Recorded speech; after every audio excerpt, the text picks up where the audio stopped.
Assalamu alaikum dear viewers, welcome to our digital class. This is Muhammad Abdul Rafi, assistant teacher from Rangpur Jela School, and I am welcoming you to our new topic. This is introduction to clause, and it is very important in our practical life. Without the basic idea and understanding of clause, it is almost impossible to have a good command or writing, which is the strongest and finished way of communication.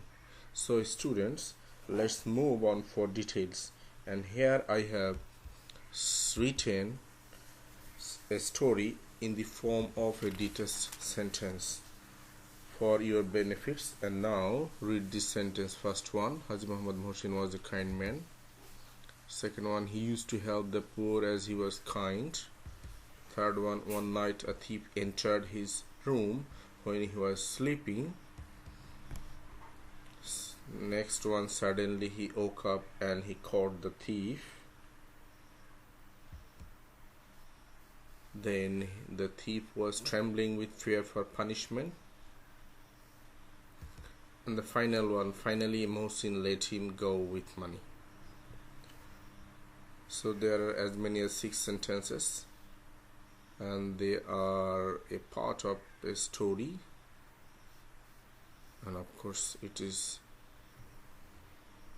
understandable that the story is about Haji Muhammad Mohsin. Now find out the sentence with 2 subjects. Students, find out the sentence with 2 subjects. Okay, so let's do the checking. Haji Muhammad Mohsin from first sentence, from second sentence he, and again he, from third one a thief, and the other one is he, from the fourth sentence he,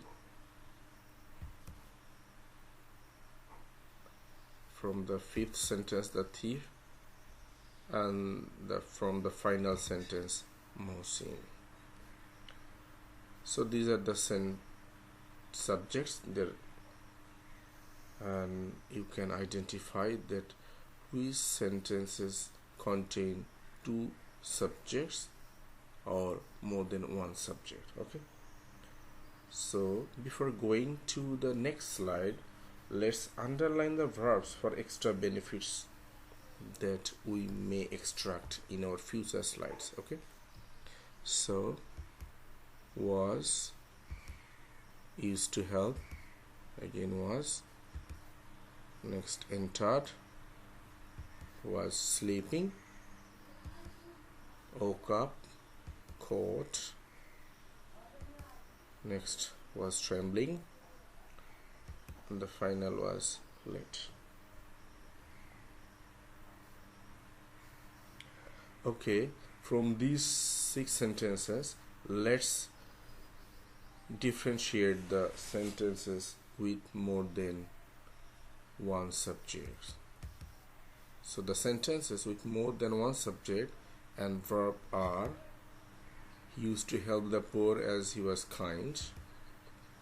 One night a thief entered his room when he was sleeping. Suddenly he woke up and he caught the thief. Now students, you will have to divide them into parts in such a way that each part contains a subject and a verb. Okay, so do the activity first.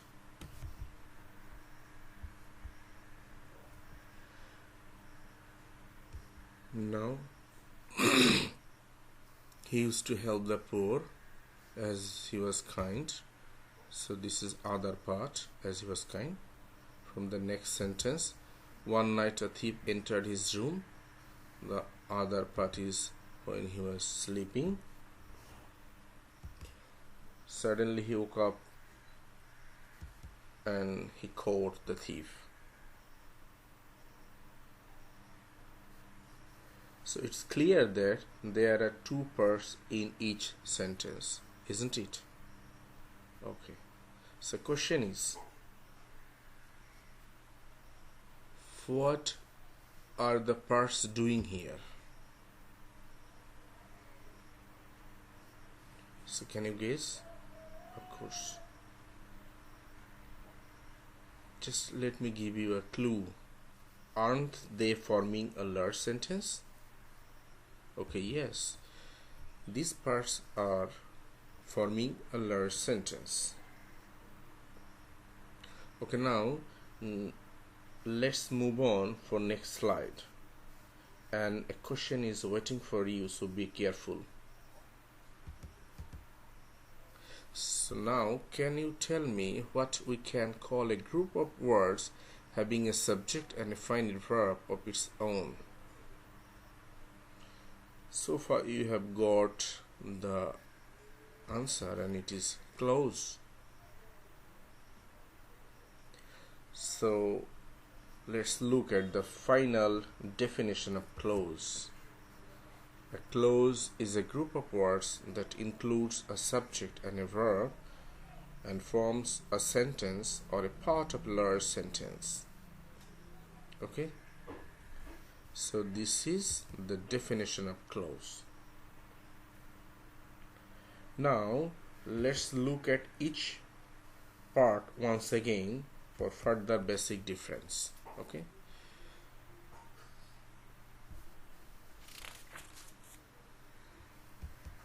So he used to help the poor as he was kind.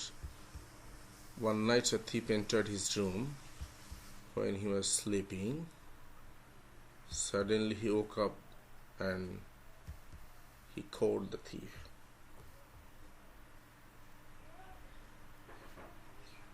One thing is clear, that from each sentence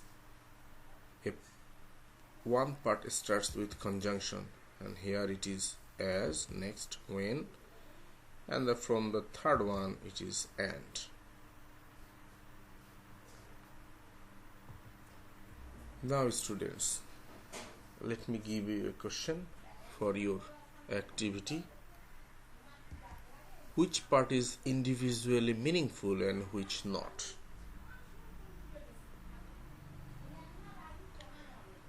So if you put the two parts separately, then we find that from first example, he used to help the poor. This sentence is able to provide us a message, full message. But what about the next part, as he was kind? If you write this part and stop writing, then this collection of words never express full meaning. Rather, you are to write down something more for make this part a meaningful one. So it is clear that the part which is without any conjunction, that means he used to help the poor, is meaningful by itself mainly, and it is called principal clause. And the other part, which depends on the principal clause for its full meaning, and is called subordinate clause. And if you look at the other sentences precisely, you will find the same thing. So the principal clause from the next sentence is, one night a thief entered his room, and the other part is consequently subordinate clause. But the last one is a bit different from the previous sentences, because here conjunction and does not belong to the other conjunction, here as and when. they are basically subordinating conjunction, but here and is coordinating conjunction that joins two principal clauses for making a large sentence.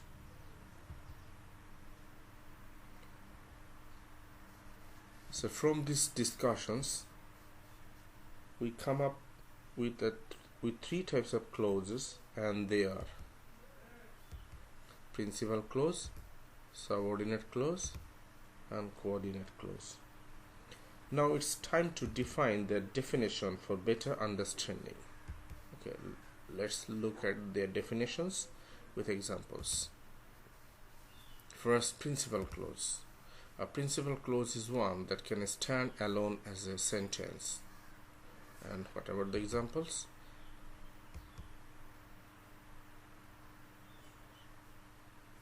So look at the principal clause. The alarm rang, the girl knew. These two parts can stand alone as a sentence. Okay, next, subordinate clause. A subordinate clause is one that cannot stand as a sentence alone. The alarm rang as she left the store. The girl knew that she was in trouble. So the part that starts with conjunction here, as in sentence 1, and that in sentence 2, these parts depend on the principal clause for their meaning, and these are called subordinate clause. And for your kind information, there is a note, so keep your eyes on the note carefully. The word order is the same in a principal clause, but it starts with the following conjunctions. So simply, if you look at the conjunctions, you can identify the subordinate clause at the very beginning. So keep the conjunctions in your memory. Okay, now move on for next slide. Coordinate clause. A coordinate clause is a main clause conjoined with a coordinating conjunction. An example: the owner came and he saw everything in his own eyes. Read attentively or you will fail. So in these two sentences there are two coordinating conjunction. From first sentence it is and or from second sentence.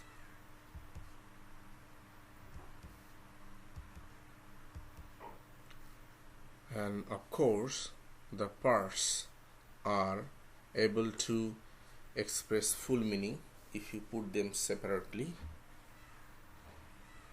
So they are called coordinate clause, and of course they are principal clause. And we can use and, oblique, but, or, oblique, so to join two main or principal clauses, and each is treated as a coordinate clause in these sentences. So mainly, if we cut down everything, we find there are two types of two types of clauses. One is principal clause, another is subordinate clause. I think you have got a clear idea on clause. Now let me check your understanding with this following activity. Identify the clauses of the sentences given below. Please do it honestly and do it by yourself, because it will help you fathom your level. Okay, now I am almost at the end of the class. Now I am leaving you, and have a nice time with the activity. It's time to say farewell. Stay home and stay safe. So students, Assalamu alaikum.